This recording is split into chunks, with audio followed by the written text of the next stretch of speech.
কিছু কিছু জায়গায় শুরু হয়েছে, বাট সম্পূর্ণভাবে এখনও আমরা আশার আলো সেভাবে দেখতে পাইনি। মানে এই না যে ওরা আমাদের সমস্ত দাবি দাওয়া মেনে নিল, আমরাও হ্যাপি মনে আমরা ডিউটিতে ফেরত গেলে, এরকম ব্যাপারটা না। আমাদের আন্দোলন এখনও শেষ হয়ে যায়নি।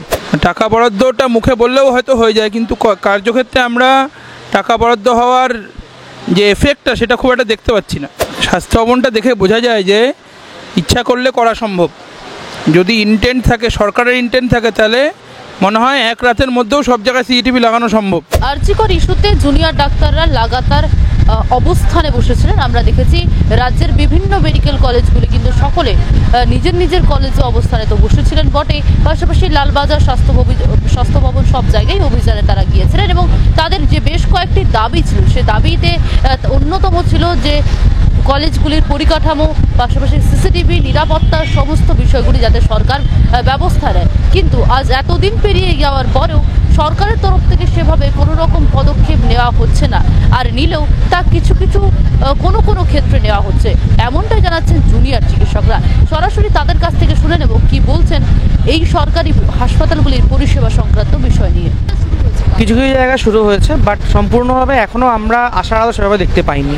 কিছু কিছু জায়গায় আমরা দেখতে পাচ্ছি হয়তো যে আলাদা করে সেপারেট রেস্টরুমের ফিমেলদের জন্য আলাদা রেস্টরুমের ব্যবস্থা করা চেষ্টা চলছে, বাট মানে এতটাই স্লোতে চলছে বা এতটা ধীমে গতিতে চলছে যে আমরা এতে খুশি নই। কিন্তু আমরা আপাতত সাধারণ মানুষের কথা ভেবেই এমার্জেন্সি ডিউটি রিজিউম করেছি। তার মানে এই না যে ওরা আমাদের সমস্ত দাবি দাওয়া মেনে নিল, আমরাও হ্যাপি মনে আমরা ডিউটিতে ফেরত গেলে, এরকম ব্যাপারটা না। আমাদের আন্দোলন এখনও শেষ হয়ে যায়নি। রাজ্য সরকারের উদ্দেশ্যে কিছু বলবেন? কারণ ওনারা তো বারবার বলছে আপনারা কাজে ফিরছেন না, তার জন্য রোগী পরিষেবা ব্যাহত হচ্ছে, তার পাশাপাশি সব রকম ব্যবস্থা করা হচ্ছে। ওনারা আপনাদেরকে বারে বারে কাজে যোগ দিতে বলেছিলেন যে কাজ শুরু হয়ে গেছে, কিন্তু এখনো পর্যন্ত কাজ শুরু হয়নি। কাজ শুরু হয়নি এটা একদমই ভুল কথা। আমরা এমার্জেন্সি ডিউটি রিজিউম করেছি। আমরা সাধারণ মানুষের কথা ভেবেই এমার্জেন্সি ডিউটি আমরা শুরু করেছি। এবং আপনাদের এটাও জানিয়ে দিই যে আমরা এই এতদিন যে আমরা আন্দোলন করলাম তার মধ্যেও কিন্তু অভয়া ক্লিনিক চালু ছিল, এবং এখনও বন্যা বিধ্বস্ত অঞ্চলে আজও লোকজন গেছে। ঠিক আছে, আজও কিন্তু বন্যা বিধ্বস্ত অঞ্চলে বিভিন্ন জায়গা থেকে, পাঁশকুড়া বলুন, হুগলি বলুন, সেসব জায়গা থেকে কিন্তু আজকে অভয়া ক্যাম্পের আয়োজন করা হয়েছিল। সেখানে দুস্থ মানুষদের জন্য যথেষ্ট পরিমাণের চিকিৎসা, ওষুধপত্র, ঠিক আছে, সেসব আমরা সরবরাহ করা হয়। এর মানে এই না যে মানুষের সাধারণ পরিষেবা ব্যাহত হচ্ছে। কারণ জুনিয়র ডাক্তাররা যদি এমার্জেন্সি ডিউটি ছাড়া অন্য ডিউটিতে স্ট্রাইকে থাকেন, সেই ক্ষেত্রে কিন্তু সিনিয়র ডাক্তাররা অনেকটাই চেষ্টা করছেন।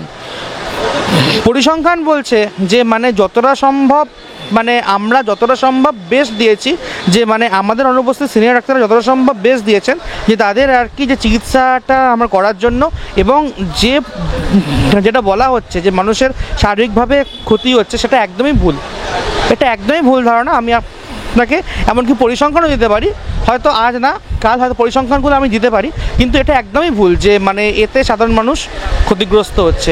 এমনকি প্রচুর সাধারণ মানুষ আমাদের সঙ্গেও আছেন। টাকা বরাদ্দ করার কাজ হওয়াটা এক জিনিস নয়। টাকা বরাদ্দটা মুখে বললেও হয়তো হয়ে যায়, কিন্তু কার্যক্ষেত্রে আমরা টাকা বরাদ্দ হওয়ার যে এফেক্টটা সেটা খুব একটা দেখতে পাচ্ছি না। কাজ একদম শুরু হয়নি এটা বলা ঠিক হবে না। কাজ শুরু হয়েছে, কিন্তু খুবই ধীর গতিতে। যেটা সরকার আমাদের প্রতিশ্রুতি দিয়েছিল, ইভেন সুপ্রিম কোর্টেও বলেছিল 2 সপ্তাহের মধ্যে সব হয়ে যাবে। কপিল সিব্বল অন রেকর্ড বলেছিলেন 2 সপ্তাহের মধ্যে সব হয়ে যাবে।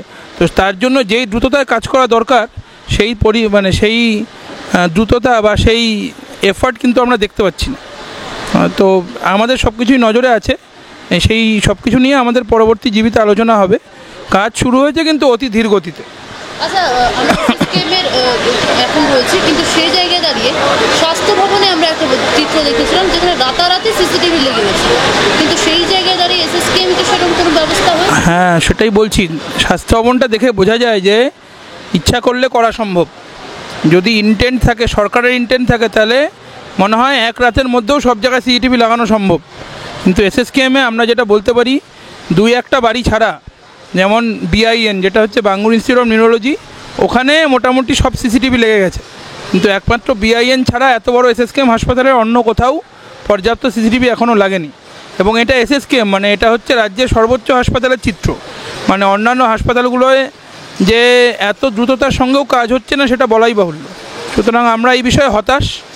তো কিন্তু আমরা সরকারকে একটা সময় দিয়েছি আমাদের কাজ সেই মিনিমাম সেই সময়টুকু সরকারকে দেওয়া, তারপর দেখা যাক। বাংলা হান্টের আরো খবর দেখতে নজর রাখুন। বাংলা খবর মানেই বাংলা হান্ট।